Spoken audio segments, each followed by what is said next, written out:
Bismillahirrahmanirrahim.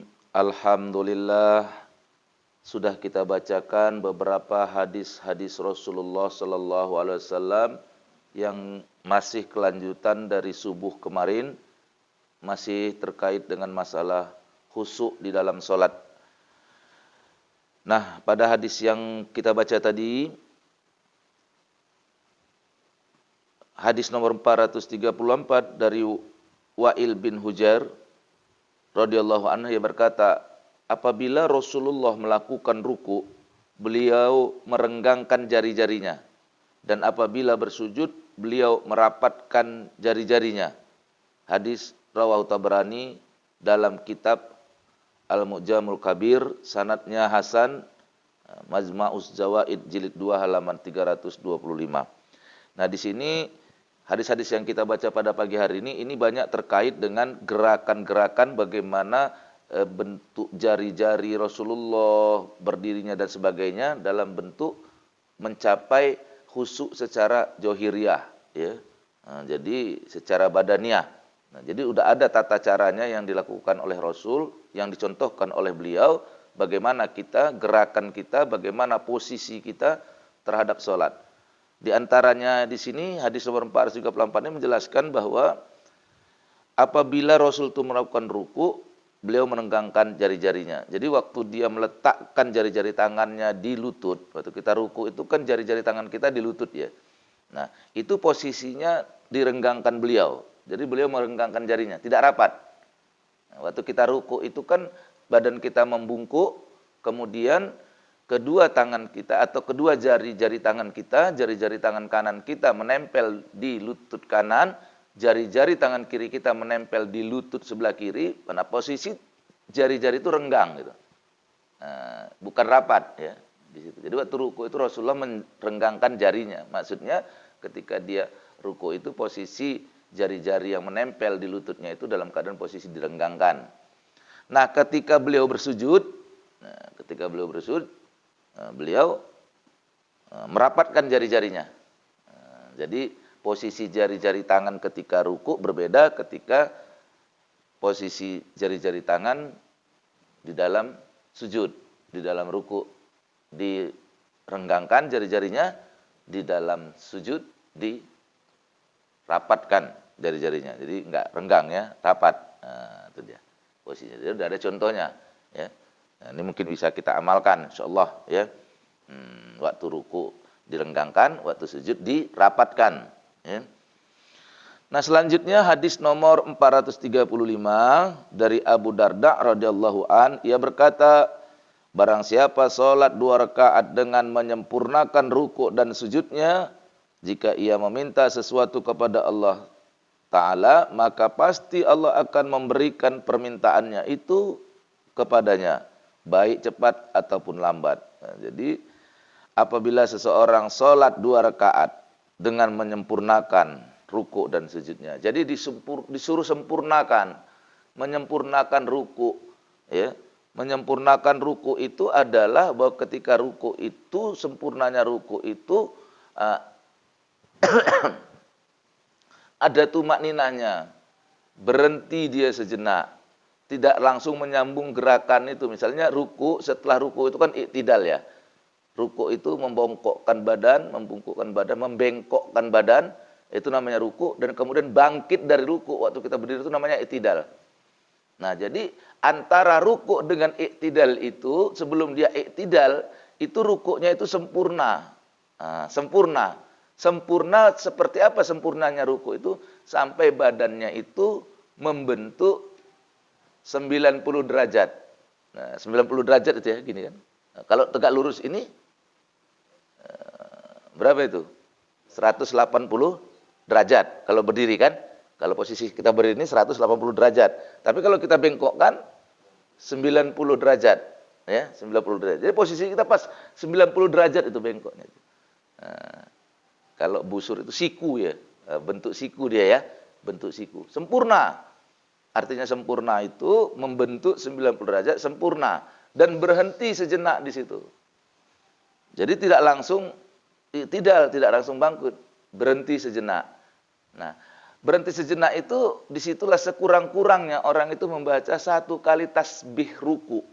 Subhana rabbiyal azimi wa bihamdi. Nah, sekurang-kurangnya itu. Jadi kalau ada juga orang kadang-kadang terlalu cepat, belum lagi habis itu sebenarnya subhana rabbiyal azimi wa bihamdi itu. Jadi walaupun membaca subhana rabbiyal azimi tasbih ruku itu kan tasbih ruku. Jadi tasbih ruku itu subhana rabbiyal azimi wa bihamdi. Tidak membaca tasbih ruku itu dalam ruku sah rukunya. Jadi yang wajib di sini ini rukuknya itu. Tasbihnya itu sunnah. Artinya, sahkah ruku seseorang jika dia tidak membaca subhana rabbil azimi wa bihamdi? Sah. Tetapi akan sempurna rukuknya itu bila dia membaca subhana rabbil azimi wa bihamdi. Jadi kalau soal sah rukuknya itu, sah rukuk tidak membaca subhana rabbil azimi wa bihamdi. Atau tidak membaca apa-apa di dalam ruku itu sah rukuknya. Tetapi tidak sempurna. Untuk sempurnanya itu dibaca minimal sekali subhana rabbil azimi. Tetapi kita biasanya 3 kali. Dan sebenarnya bukan mesti 3 kali. Lebih dari 3 kali pun boleh. Nah, jadi pembacaan pas kita ruku itu membaca subhana rabbil azimi wa bihamdi itu sekali boleh. Tidak dibaca juga boleh. Lebih dari sekali boleh. 3 kali biasanya kita. Lebih dari 3 kali boleh. Kalau dia mau memperpanjang rukuknya itu boleh dibacanya sampai 11 kali. Subhana rabbil azimi wa bihamdi. Subhana rabbil azimi wa bihamdi. Subhana rabbil azimi wa bihamdi. 11 kali dia baca boleh, tidak apa-apa. Mau 13 kali, mau 15 kali, usahakan ganjil bilangannya. Mau 3, 5, 7, 9, 11, 13, 15, ya, 103, 1021 boleh asal sanggup, ya. Jadi boleh diperpanjang rukuknya itu, dilamakan rukuknya itu, kira-kira begitu ya. Nah kemudian dan sujudnya juga gitu, sempurna sujudnya itu, sempurna sujudnya itu. Artinya sempurna itu minimal orang itu bisa membaca di situ 1 kali tasbih sujudnya. Jadi ada tasbih ruku, ada tasbih sujud ya kan. Tasbih ruku tadi subhana rabbil azimi wa bihamdi, tasbih sujud ya kan, waktu sujud ada tasbih juga subhana rabbil a'la wa bihamdi. Minimal itu sekali. Kalau dalam kita mazhab Syafi'i biasanya 3 kali kita baca. Ya, 3 kali. 3 kali subhana rabbil a'la wa bihamdi, subhana rabbil a'la wa bihamdi, subhana rabbil a'la wa bihamdi. Ya kita udah mazhab Syafi'i ini ya ikut itu, bagus sekali. 3 kali minimal. Ya, 3 kali paling sedikit. Lalu boleh kalau lebih dari 3 kali boleh. Kalau kita ingin memperpanjang sujudnya, ya. Tidak membaca pun terus tafakur di situ di dalam sujud itu juga boleh. Ya. Jadi barang siapa orang yang menyempurnakan ruku dan sujudnya, jadi apa hitungan sempurna tadi? Pinomat minimal membaca 1 kali tasbih rukunya atau tasbih sujudnya. Minimal itu. Tapi usahakan supaya lebih baik 3 kali. 3 kali itu untuk lebih menyempurnakannya lagi. Nah barang siapa yang melakukan itu kata Rasul apa? Maka pasti Allah akan memberikan permintaannya. Dikabulkan Allah permintaannya baik cepat ataupun lambat. Baik cepat ataupun lambat. Ya, itu akan dikabulkan Allah permintaannya. Diijabah oleh Allah. Nah kemudian hadis yang berikutnya dari Abu Abdullah Al-Asy'ari radhiyallahu an, ia berkata Rasulullah sallallahu alaihi wasallam bersabda, perumpamaan orang yang tidak menyempurnakan rukuknya dan sangat cepat dalam sujudnya adalah seperti orang yang lapar yang memakan 1 atau 2 butir kurma. 2 butir kurma itu tidak cukup untuk menghilangkan laparnya sedikit pun. Hadis rawahu Tabarani dalam kitab Al-Mu'jamul Kabir dan Abu Ya'la sanadnya hasan, Majma'us Zawaid jilid 2 halaman 303. Nah jadi kata Rasulullah, kalau orang tidak menyempurnakan rukuknya dan tidak menyempurnakan sujudnya, seperti yang kita jelaskan tadi, dia tidak sempurnakan, ya, maka orang itu seperti orang yang lapar, yang makan 1 atau 2 butir kurma saja. yang tidak akan cukup untuk menghilangkan laparnya. Jadi kalau dia sujud tidak sempurna, rukuknya tak sempurna sujudnya, seperti orang lapar yang cuma makan 1 atau 2 butir kurma. Masya Allah. Udah lapar cuma makan sebutir atau 2 butir, nggak akan mengenyangkan kata Rasul. Nggak akan mencukupkan, menghilangkan laparnya tadi. Nah, seperti itu sekira-kira. Ya, tapi kalau dia sempurnakan, dia panjangkan rukuknya, dia panjangkan sujudnya, itu maka dia melebihi makan dari sekedar sebutir atau 2 butir kurma. Artinya dia ibaratnya orang yang lapar makan kenyang. Nah, gitu ya.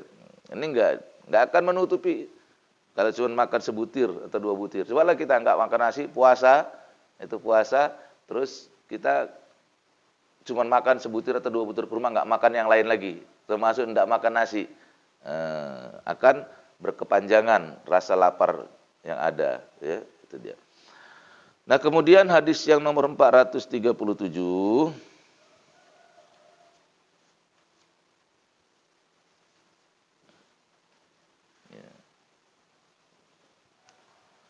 dari Abu Darda bahwasanya Nabi bersabda, yang pertama kali akan diangkat dari umat ini adalah kehusukannya.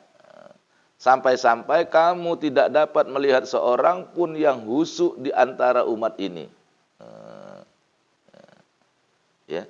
Jadi yang pertama kali diangkat nanti dari umat ini adalah kehusukannya.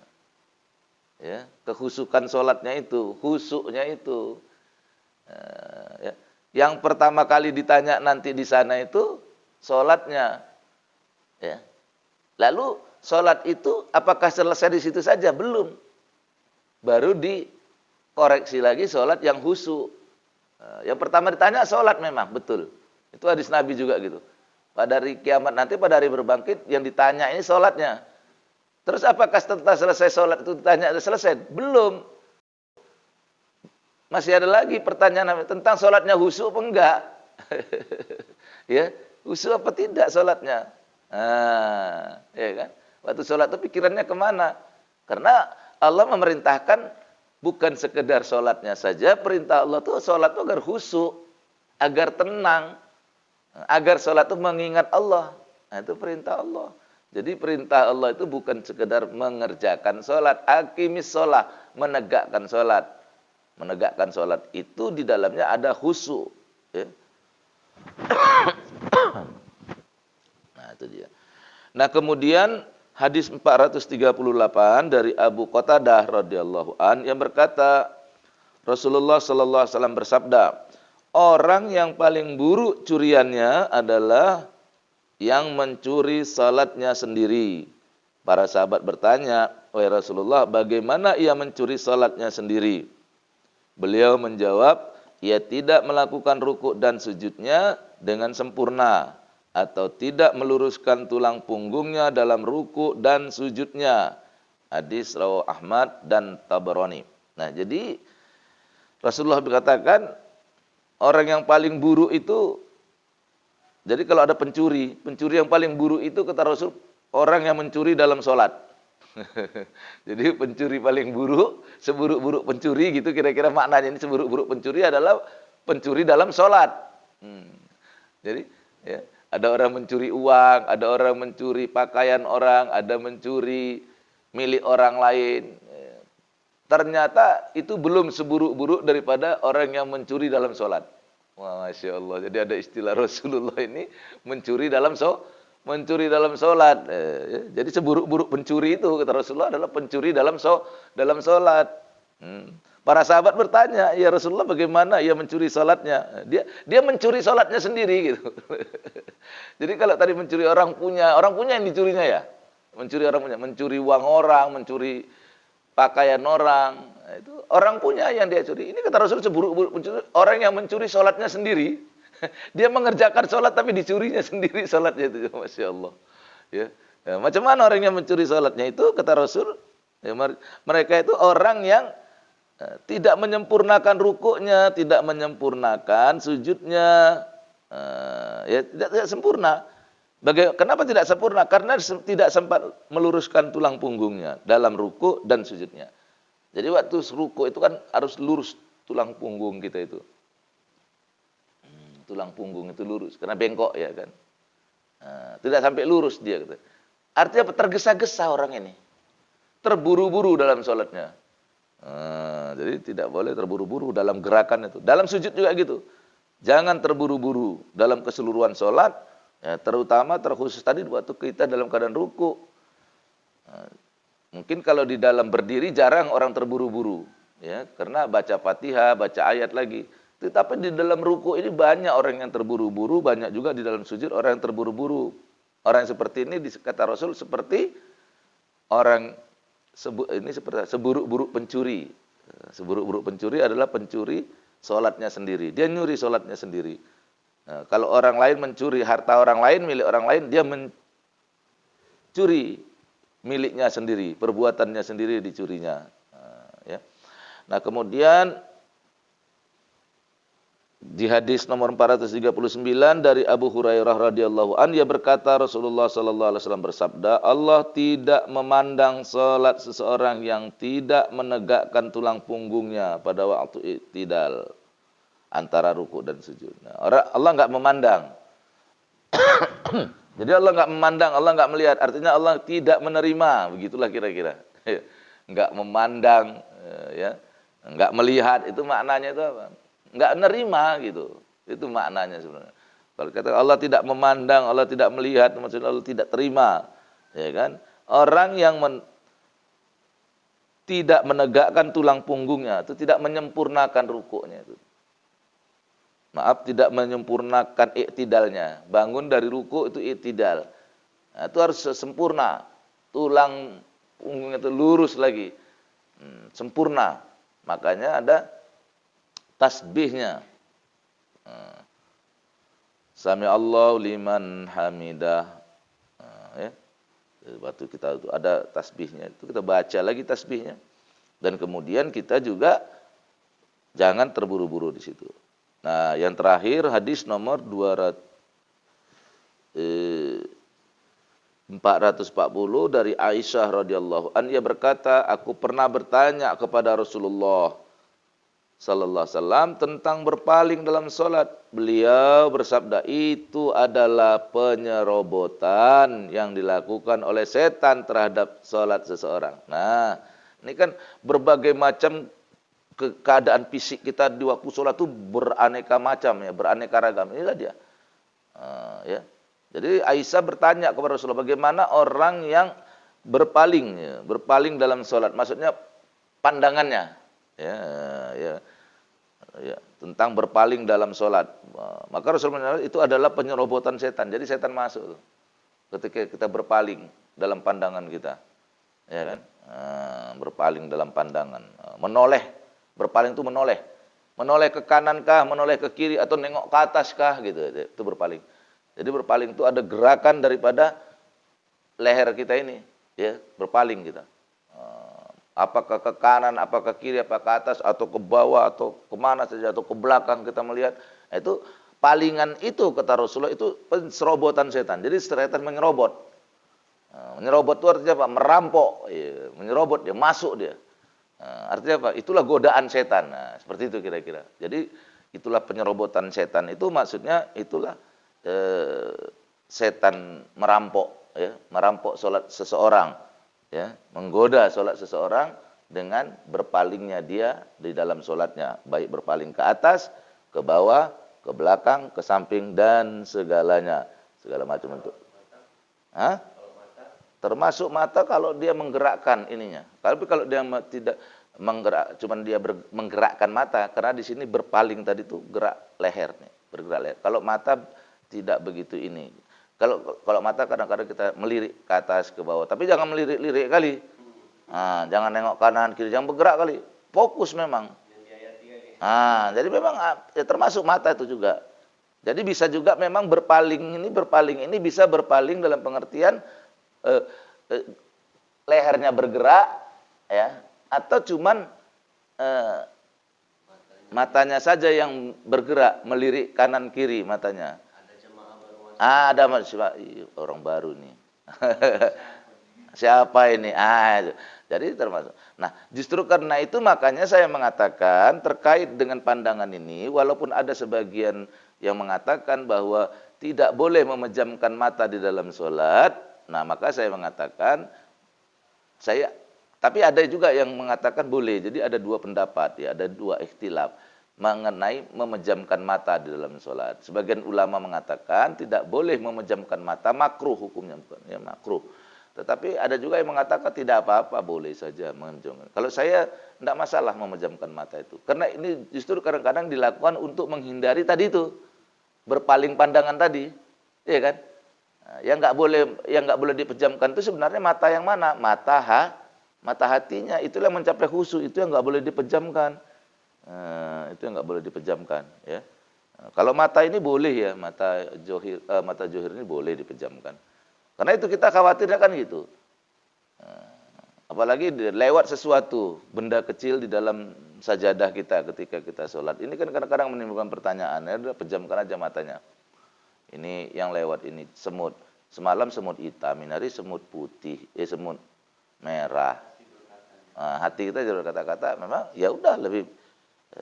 Jadi ya biasanya kalau saya tuh biasanya ya kadang merem, kadang melek, kadang merem, kadang melek. Yang dilarang Rasul itu berpaling, ya, menoleh. Yang membuat hati berkata. Jadi yang ada kaitannya dengan hati kita di dalam sholat. Baik, ini yang dapat kita sampaikan. Mudah-mudahan ada hikmah dan manfaat kepada kita. Selanjutnya untuk mendapatkan fadilah kebaikan-kebaikan, maka kita bacakan, kita kirimkan Al-Fatihah kepada Masyaikh kita, Syekh Maulana Muhammad Yusuf Al-Kandalawi radhiyallahu an, wa Syekh Maulana Muhammad Sa'ad Al-Kandalawi wa lahumal Fatihah. Bismillahirrahmanirrahim. Alhamdulillah rabbil alamin, arrahmanirrahim, maliki yaumiddin, iyyaka na'budu wa nasta'in, ihdinas siratal mustaqim, siratal ladzina an'amta 'alaihim ghairil maghdubi 'alaihim waladdallin.